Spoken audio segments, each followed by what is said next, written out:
Here we divide 787 by 2 in a long division method. So 2 times 3 is 6. On subtracting we get 1. So now we put down this 8 and it is 18.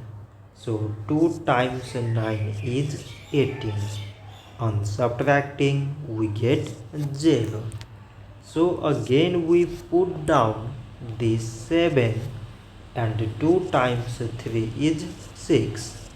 On subtracting we get 1. So now this 1 is less than 2 and there is no other number to put it down. So we take here decimal so that we put 0. So it is 10 and 2 times 5 is 10. On subtracting we get 0. So 787 divided by 2 is 393 decimal 5. So this much for today and thanks for watching.